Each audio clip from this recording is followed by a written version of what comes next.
before we start, Hammers Chat is being brought to you this week in association with GT38, the Didn't Want to Be There's Foundation.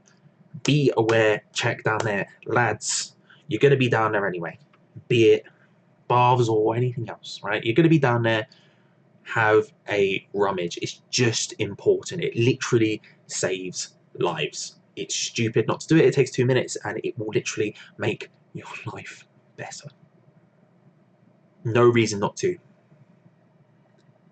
Check your balls. Okay, so Moyes has received a lot of criticism about Bowen, completely and utterly fairly. The way he treats him is weird. Similar to the way he treats Fornals. Makes no sense. What is he saying, right, by leaving him out? Is he saying that he's not ready? Is he saying that it's one of these situations Sam and I spoke about where Sullivan rolls up? I was trying to think of a way to word it. Sullivan rolls up and gifts you a player. Here's a little present. There you go. See what you do with him. Is it one of these situations? Like, why is he leaving Bowen out? Someone who fits the criteria for everything we're missing. Someone who actually, realistically, probably fits inside a David Moyes system to an extent. I mean, he's fast, so he can track back better than someone who is slow if they're forward. He's going to have the passion because he's coming up from the Championship. He's going to have that fight, that drive. We've seen when he's come on, he has tracked back massively and fought for those balls. He's been defending as essentially an auxiliary right back because everyone else is squashed and we're playing 18 centre back. So it's just weird to see him leave him out, right? But what makes it weirder is the treatment of Soucek in a way for me. And Soucek's sort of what I want to speak about. He lobbed Soucek in quick. He could not be. He was like, he's in there. We're putting him on. And he hasn't really taken him out since he started. Since he first put Soucek on the field, he has not really taken him back out. Which makes it all the more weirder to see the way he treats Bowen. Because it's like, okay, why are you doing it for him and not for Bowen? It makes it all the more obvious. It makes it all the more, what's the word I'm looking for? Obtuse, maybe. Not really the word I was looking for, but I've said it. And it's a nice word. I like obtuse as a word. So, Soucek and Bowen, I think, are going to be vital to us staying up. But Soucek is so important. I mean, watching that Liverpool game, it did nothing but serve to remind everyone how vital that guy is going forward. If he was playing against Southampton weekend, I would be a lot more confident of us getting a result. If he's playing for us the rest of the season, I'd be a lot more confident of us staying up. He is stupidly important. So that raises the question, why did you sub him off? Not did you sub him off, sorry. Why did you bring him on at half-time? Not bring him on. Why did you keep him on at half-time? Like, if he's super important and you think he's important, just like everyone else does, and you do, because the second you had him, you lobbed him in there, you put him in the mix, don't know why I've said that, you would protect him in a sense, because he was clear that he was struggling, or it's clear that Moyes knew he was struggling at half-time. He's spoken about it, and he also at the time got Fornals instantly ready to come on. So why would you not have done that at half-time? Why would you risk him getting more injured, aggravating that injury? This idea of him being out 2 to 3 weeks that I've seen X speak about saying today on Twitter, and by today it would be yesterday by the time you watch this. Why would you risk that being longer? Or is that even worse because you've put him back out? If you take him off at half-time, would it not be as bad? It's just a weird decision, which is frustrating because Moyes actually did really well against Liverpool. He set up the team very, very well. They looked very drilled. Defensively, they looked like they knew each other, which is completely different to City. City, Gabriel Jesus walked through the middle of the flipping defence and everyone scattered like pigeons, whereas Liverpool, we did well with less defensive players. Moyes did really well against Liverpool. If it was me, I maybe would have put an extra attacking player on from the start or whatever, but that's by the by. I think he deserves a lot of credit for that performance. Also, imagine the banter if it was David Moyes who beat that unbeaten run. Let's be real. Not even just because he's the Everton man, David Moyes. Just the banter of it being David Moyes. It would have been great. Which is maybe why it's more and more heartbreaking what actually happened that day. But Why would you risk him? Why would you put him back out there? It makes no sense. Like, the thing is you can make the argument that he was so vital to how we were playing and so important to getting the win that is it worth the risk putting him out there and then getting a point from Anfield, or 3, because 3 was on the cards at one point, but 1 or 3 points.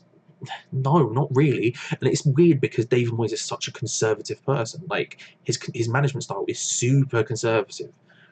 So why would he take that risk? Because really, let's say you take him off at half time and then he's a bit dodgy, but he can probably play against Southampton. Do you prefer that, or do you put him out there for 5 minutes, aggravate his injury, and then have to take him off? Also, mad that he's never been injured before and then he rocks up here and he's injured within 3 weeks. Although I don't know his injury record. I remember it being quite good.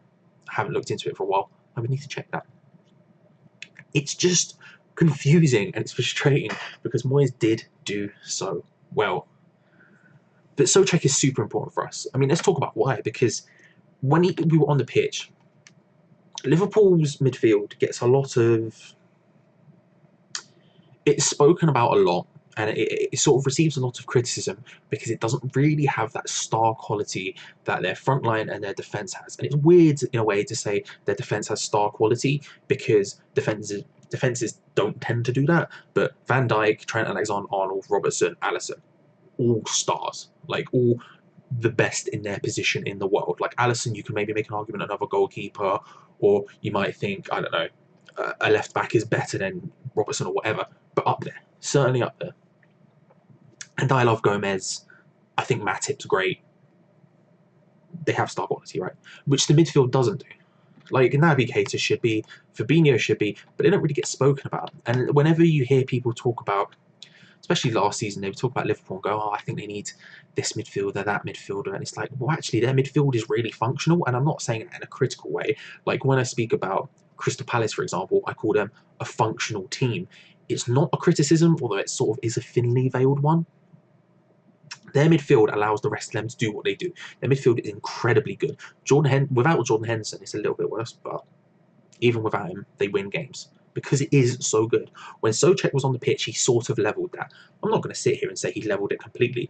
I'm not going to sit here and say we were even dealing with them easily when he was on the pitch, but we were dealing with them to some extent, which is a lot to say for Liverpool. Let's be real about it. Like, it's a lot to say. And yet when he came off, we lost it.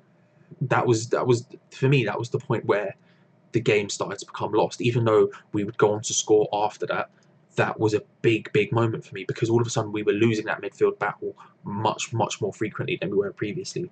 And we were finding it a lot more difficult than we were previously because what Soucek gives you, his height is spoken about a lot and his heading ability, which is very important. And I remember when he went forward for a corner, Martin Tyler brought it up. He was like, oh, good header of the ball, dangerous, done it for Prague. And it's like, yes, like, not disputing that, obviously. Like, we saw with Diop, we saw with Van Dijk, like, several times during the match, just having that threat in the air is super important from corners, but it's also important defensively because it means when the long ball comes out, it does. If it's super long, that's fine. You know your defender's going to deal with it. But if it's in that midfield area, you don't want your defenders to come and step up to try and deal with it because then if they lose that ball, then all of a sudden they're out of position. You can attack, especially against Liverpool where they have like Salah and Mane just going like no. It helps having that big guy there to clean that up, to deal with that. Super useful, super useful. And then he was also making really good tackles. He makes good interceptions in general. I think he's a good passer. Like, he is utterly vital to us staying up. Utterly vital. He's vital to us getting points, and he's vital to us over the course of the entire season. And actually, if we stay up, I really do hope at this point we buy him. Of course, this is very early to say. We'll see what happens. Maybe this injury turns into a West Ham injury. Then obviously I'm not hoping we buy him, but it just makes it all the more confusing. Soucek is arguably one of our most important players going forward. People all too often walk through our midfield, pass through our midfield. For a midfield that has Declan Rice in it, by the way. Like, Declan Rice is an amazing defensive midfielder, to be precise. And he's even more defensive than other defensive midfielders. Like, for example, if Henderson plays in that role, Rice is more defensive than him because Rice is essentially a centre-back who's playing there, right? He's having a very, very good season. He's putting in 7s out of 10, 8 out of 10s. Sometimes he's putting in man-of-the-match performances. He's not having as immensely incredible season as he had last year, but he's still having a very, very, very good season by anyone's standards. And yet people do walk through that midfield. Didn't happen when Soucek was on pitch. Or didn't happen as often, I should say. Which makes it all the more confusing why Moyes did it. It's frustrating because I thought Moyes did well. But even then, a couple of little issues here and there. And I sort of leave the game feeling a bit heartbroken because it was so close. It was so close. And yet, with David Moyes so close, very quickly turns into so far.